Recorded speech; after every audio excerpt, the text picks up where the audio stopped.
Hola, vamos a hacer un explicativo sobre la elaboración de los estados financieros y los asientos de cierre.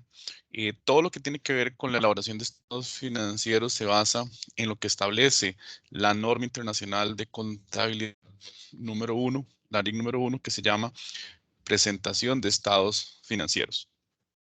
En esa norma nosotros nos vamos a encontrar varios aspectos, algunos de ellos aspectos relacionados con el formato de los estados financieros y por otro lado sobre cuáles son los estados financieros y el contenido que llevan esos reportes. Los estados financieros son los reportes oficiales que surgen de la contabilidad.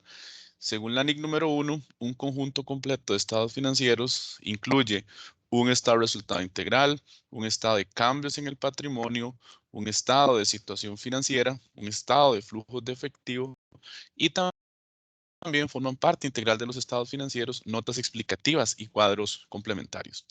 Acá en el video nosotros nos vamos a referir a estos primeros tres: resultado integral, cambios en el patrimonio, situación financiera. El flujo efectivo lo vamos a mencionar. Sin embargo, es un reporte que necesitamos tener conocimientos contables mayores para poderlo elaborar. La NIC número uno, en términos de formato, nos indica que los estados financieros llevan lo que se llama una identificación. ¿Qué es una identificación? Es esto que está acá, o lo que vamos a conocer como el encabezado. En ese encabezado, nosotros vamos a colocar cuál es la razón o el nombre de la empresa, el nombre del reporte, la ubicación temporal. Van a haber unos estados financieros que se ubican por un periodo de tiempo y otros que se ubican en una fecha específica. Y también tiene que quedar indicado en ese encabezado en qué moneda están expresados los estados financieros y también el nivel de agregación. El nivel de agregación se refiere a que cuando son empresas que tienen cifras de dígitos mayores, se pueden abreviar, se pueden recortar esas cifras indicando que los estados financieros están expresados, por ejemplo, en miles de colones o en millones de colones y las cifras se presentan de forma más compacta.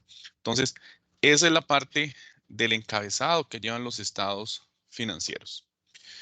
El primer estado financiero, aquí en este documento, que es la nota técnica, vamos a ver cuál es la estructura que tienen esos estados financieros. Vamos a empezar por el estado de resultado integral. Vamos a bajar para hablar sobre el estado de resultado integral.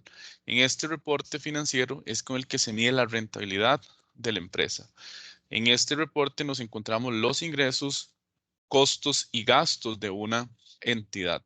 Y la diferencia entre los ingresos, costos y gastos viene a ser la utilidad o pérdida que tenga la empresa en el periodo. Es decir, aquí es donde sabemos si una empresa es rentable o no es rentable. Acá en este documento tenemos un ejemplo de un estado de resultados integral. Es este que tenemos acá. El encabezado, nombre de la empresa, o si es una empresa unipersonal, se coloca el nombre del dueño de la empresa. En la segunda línea va el nombre del estado de resultado integral y este señalado en amarillo se ubica en un periodo de tiempo, por el periodo de un año terminado y colocamos en la fecha de cierre, al cierre fiscal del 31 de diciembre, al cierre fiscal del 30 de septiembre o a la fecha en que estemos haciendo ese reporte. Y en la cuarta línea, la moneda. Eso es lo que se llama el encabezado o la identificación. Luego ya vamos a la parte del cuerpo del reporte. La primera sección que tiene la sección de los ingresos. En esos ingresos, nosotros vamos a colocar todos aquellos ingresos, los beneficios económicos que la empresa obtenga en sus operaciones. ¿Cómo se van a acomodar? Bueno, en este caso, si nos estamos refiriendo a los estados financieros de una empresa de servicios, la primera cuenta que va a ir es la cuenta del ingreso por servicios, que ese es el ingreso ordinario de la empresa, ese es el giro de negocio de esta empresa. Y luego vamos a ir colocando todos los ingresos que tenga la empresa, como actividades secundarias, dinero que se gana la empresa producto de actividades extraordinarias. En estos estados financieros ya no tenemos debe haber quedó en los asientos. Aquí lo que tenemos son columnas en las que vamos a ir acomodando los montos. Simplemente clasificar las cuentas y montos en el reporte en que corresponda. Entonces aquí yo podría decir, tenemos la columna 1, la columna 2, columna izquierda, columna derecha. En la columna 1, nosotros lo que vamos a hacer es detallar cuáles son las cuentas contables. Cuando ya tenemos que hacer una operación, vamos a pasar una rayita y vamos a meter acá total de ingresos. Sumamos el total de los ingresos que tuvo la empresa. Hacia la columna de la derecha, nosotros que vamos a ir colocando subtotales y totales. Entonces, aquí sumamos ingreso por servicios, ingreso por interés, pasamos la rayita y nos da este total de 959,400. Luego viene la segunda sección, que es la sección de los gastos de operación. En la sección de gastos de operación vamos a colocar todos los gastos en que incurrió la empresa para generar ingresos. O sea, todos los gastos que la empresa incurrió en sus operaciones. Y ahí hacemos la lista. Hay que hacer la lista detallada tal cual nos la dan en la balanza de comprobación. De una balanza de comprobación es donde nosotros vamos a tomar las cifras para montar los estados financieros. En este caso, salario, publicidad, electricidad, suministros de oficina, intereses, etcétera. Hacemos toda la lista de gastos, pasamos rayita, sumamos lo que tenemos ahí para arriba y metemos esta línea que dice total de gastos, 599,400.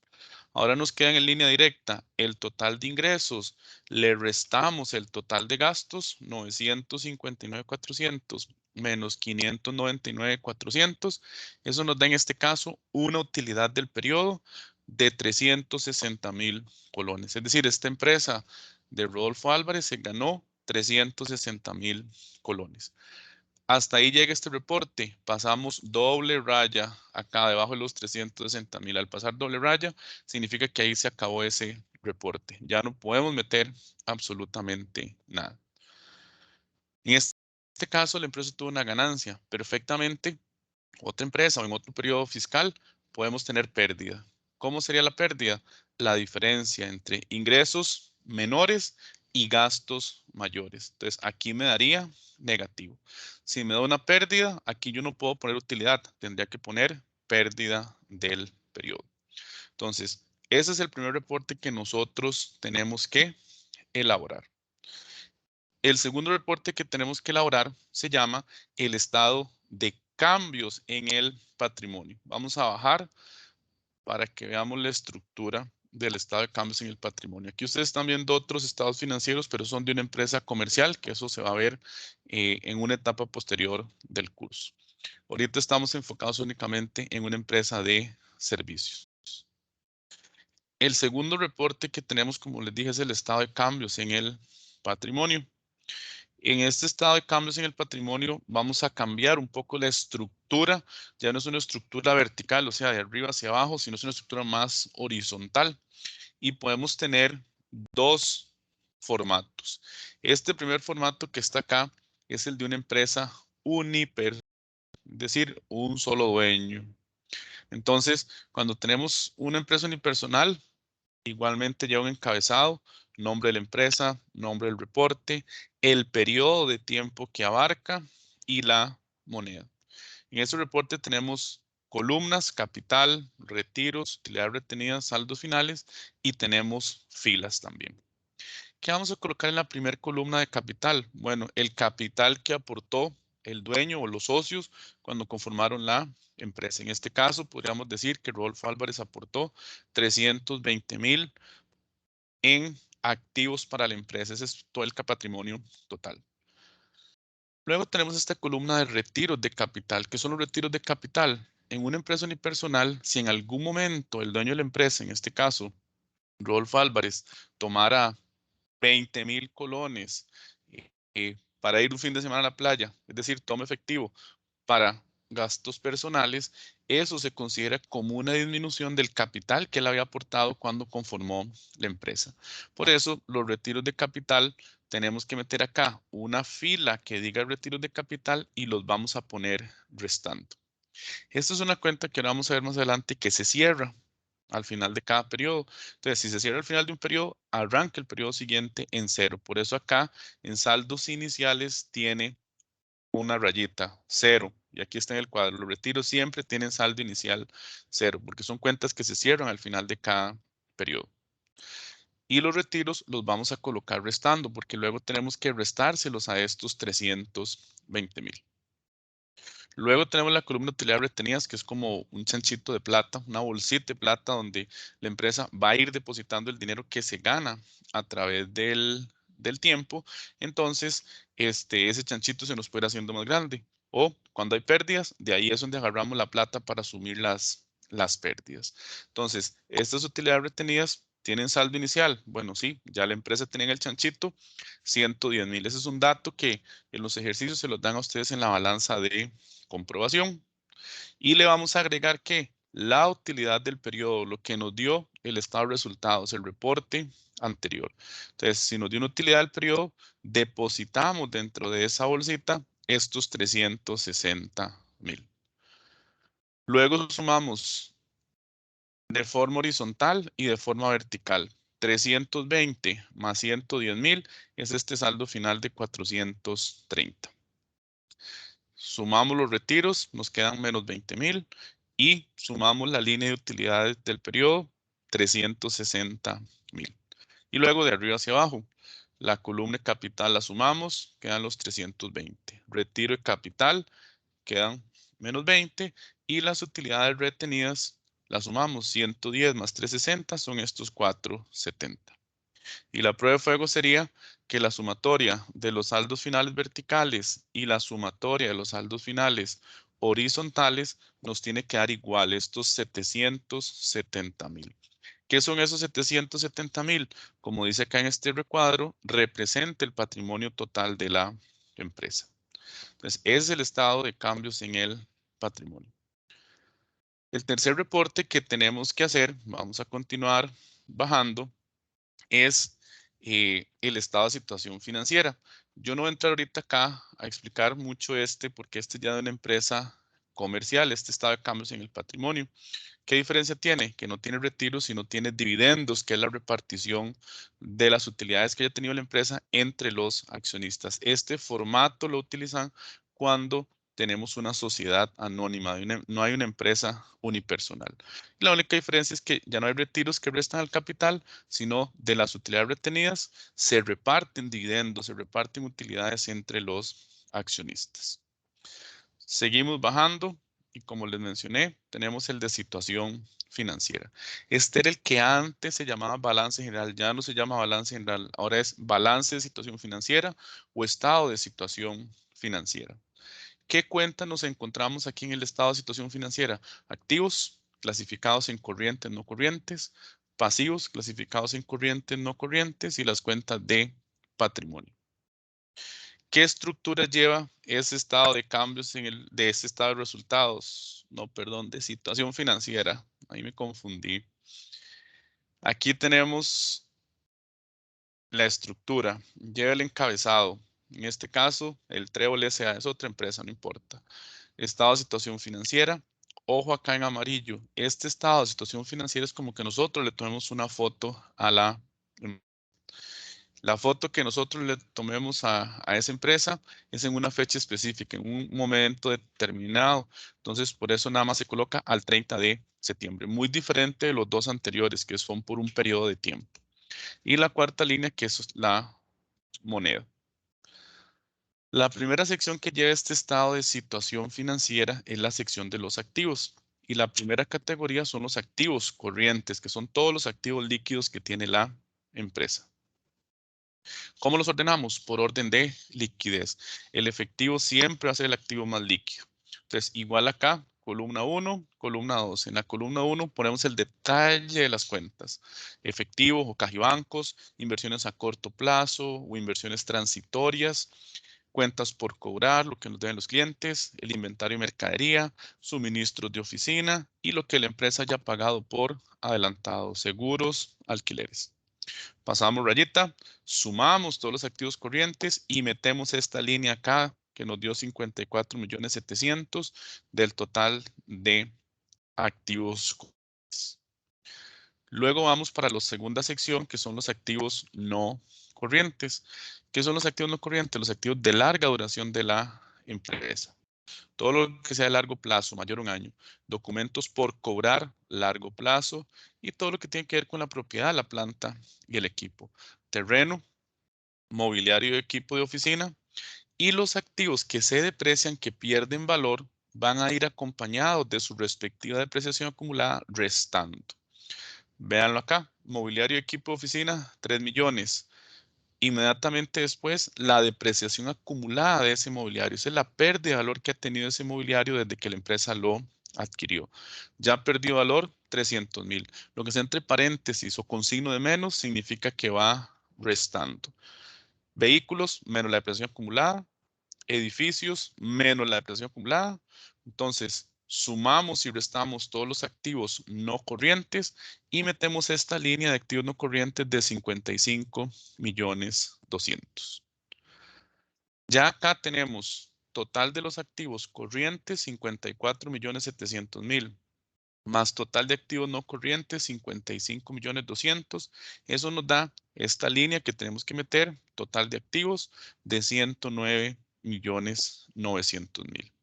Debajo de estos 109,900,000 yo paso doble raya. ¿Por qué? Porque este es el reporte que me tiene que cerrar a mí con la ecuación contable. Y esa ecuación contable es activos o total de activos igual a pasivos más patrimonio. Entonces, yo paso doble raya porque tengo el lado izquierdo de esa ecuación contable. Seguimos a la segunda variable de la ecuación contable, los pasivos. Los primeros pasivos que vamos a registrar son los pasivos corrientes, son los pasivos de corta duración, todo lo que la empresa tenga por pagar en un periodo de tiempo menor a un año. Cuentas por pagar, adelanto de clientes, que también se conoce con el nombre de ingresos recibidos por adelantado o ingresos diferidos.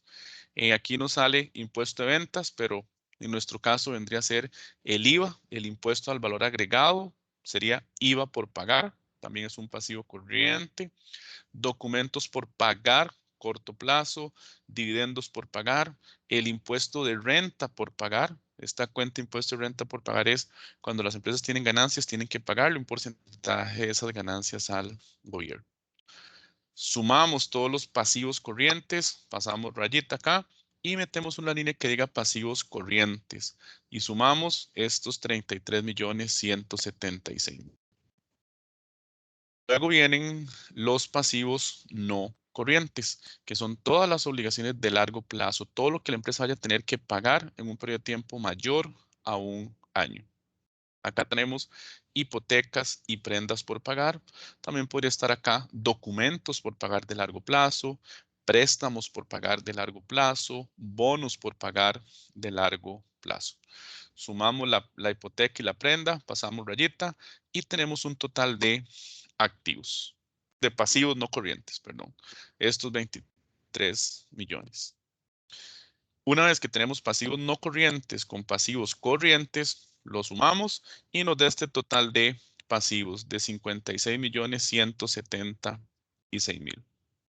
Debajo de total de pasivos, yo lo dejo abierto. ¿Por qué? Porque la ecuación me dice activos igual, pasivos más el patrimonio. Es decir, ahora a estos 56,176,000, que es el total de pasivos, le voy a tener que sumar el total del patrimonio, que es la última sección que tiene ese reporte, patrimonio. Para el nivel en que ustedes se encuentran, aquí nos vamos a encontrar prácticamente dos cuentas, capital social y utilidades retenidas. Capital social es lo que nos dio la columna de capital social en el estado de cambios en el patrimonio en el reporte anterior, y las utilidades retenidas, aquí dice la palabra actual o actualizadas. ¿A qué se refiere? Es la cantidad de plata que me quedó en el chanchito después de haber restado dividendos si es una sociedad anónima. También aquí en la cuenta capital social, ¿qué voy a poner yo? Si es una empresa individual, es la diferencia entre el capital social menos los retiros de capital. Entonces, aquí yo pongo ya los resultados netos que me dio capital social, capital menos retiros, si hubieran, y utilidades retenidas menos dividendos, si hubieran también. Y si yo sumo estos dos, me da el total de patrimonio, que me tendría que dar lo que me dio el estado de cambios en el patrimonio, el reporte anterior. Repito, este es un reporte de otra empresa. Lo puse para ejemplificar la estructura, pero no es el que veníamos siguiendo en los otros dos reportes anteriores. Pero sí debería de coincidir si estamos haciendo los estados de una empresa. Y luego la prueba de fuego, que el total de pasivos, estos 56.176.000, le sumamos el total de patrimonio y nos tiene que dar los mismos 109.900.000 que nos dio el total de los activos de aquí arriba. Vean, total de activos 109.900 y aquí abajo tenemos total de pasivos 109.900.000. Esos son los tres reportes que nosotros vamos a aprender a hacer acá en el curso de contabilidad 1. Como mencioné al inicio, también existe el estado de flujo de efectivo, que ese es otro reporte que mide la liquidez de la empresa. Al decir flujo, se estamos refiriendo flujo positivo entró plata, flujo negativo salió plata. Este reporte tiene una norma específica que es la NIC número 7, que nos da los parámetros de cómo debemos de elaborar ese reporte. Existen dos métodos para elaborar ese reporte, el método directo e indirecto. El que más se utiliza en la vida real es el método directo. Entonces, nada más voy a presentar acá el formato. Este estado de flujo de efectivo tiene una clasificación donde clasificamos, valga la redundancia, los flujos de efectivo, actividades de operación, que es todo el giro de negocio de la empresa, actividades de inversión, que es todo lo que la empresa invierte, todo lo relacionado con propiedad, planta y equipo, y las actividades de financiamiento. Aquí estos son flujos, esto es plata en efectivo. Los otros reportes, cambios en el patrimonio, resultado y situación financiera, están hechos sobre la base de la devengación. Este está hecho sobre la base de efectivo, entrada o salida de plata. Una vez que nosotros hicimos los estados financieros, acompañan a esos estados financieros las notas explicativas y cuadros complementarios. Tenemos notas cualitativas meramente numéricas y otras solo de texto, donde tenemos políticas contables o tenemos una explicación mayor de cómo se componen las cifras que se presentan en los estados financieros.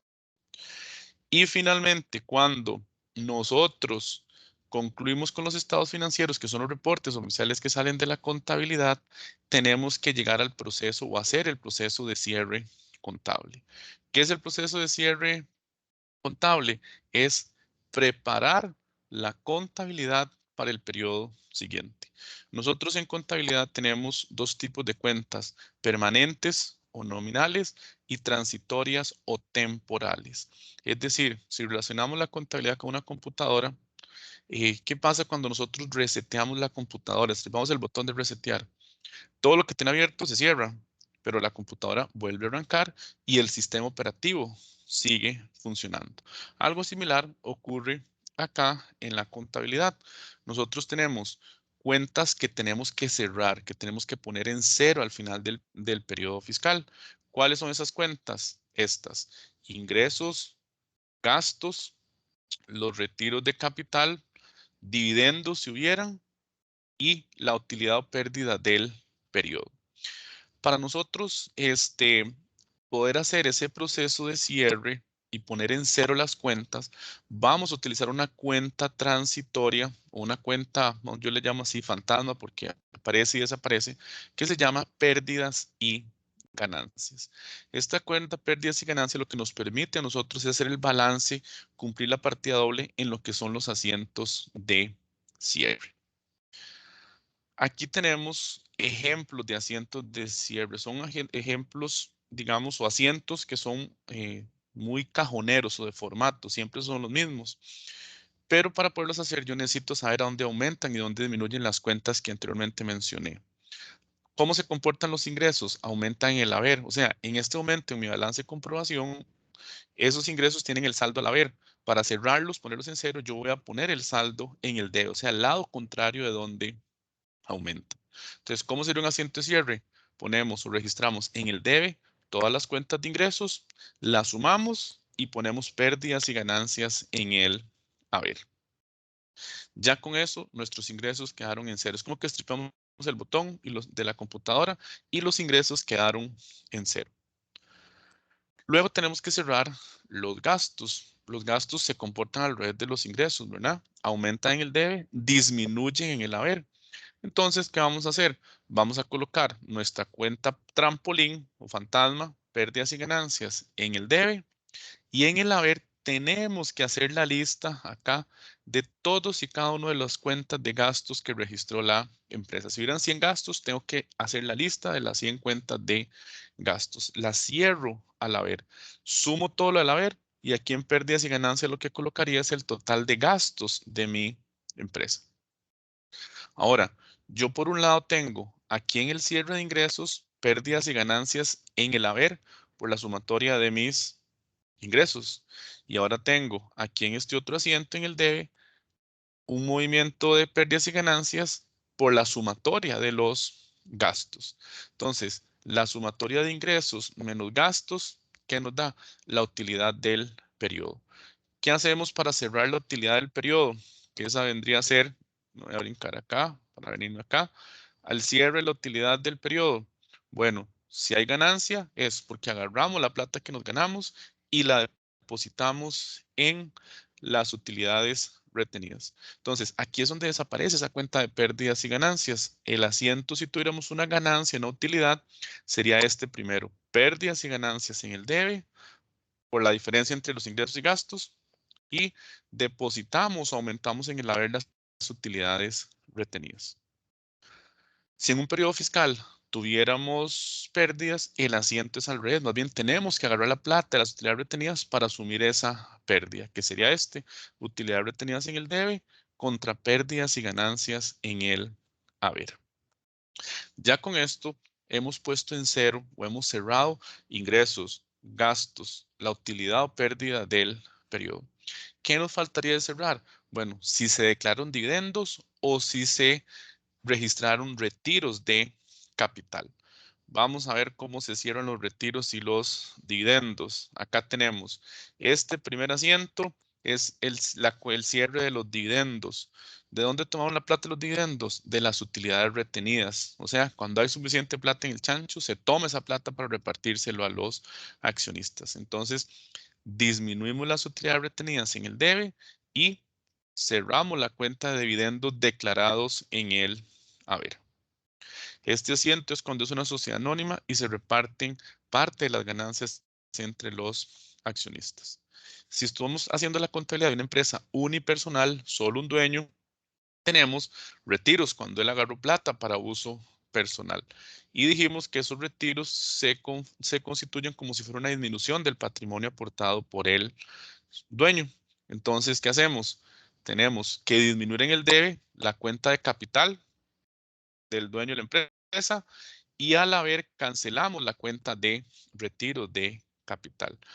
Y ya con eso tenemos lista la contabilidad para el periodo siguiente. Podemos arrancar la contabilidad del mes siguiente, del año fiscal siguiente. Con eso nosotros ya preparamos la contabilidad. Eso fue estripar el botón de resetear nuestra computadora de la contabilidad, que se cerraran todas las pantallas que tenemos abiertas y que vuelva a arrancar el sistema operativo. Vuelve a arrancar la base de la contabilidad. Entonces, con esto ya nosotros cerramos lo que es todo el ciclo contable. En resumen, ¿cuáles cuentas cerramos? Ingresos, gastos, utilidad o pérdida del periodo, retiros de capital si hubieran y dividendos si hubieran. Y hacemos uso para cerrar ingresos, gastos y utilidad la cuenta fantasma de pérdidas y ganancias. Entonces, con esto damos explicación a las dos últimas etapas del ciclo contable, cómo se elaboran los estados financieros y cómo se realiza el proceso de cierre. Muchas gracias por su atención.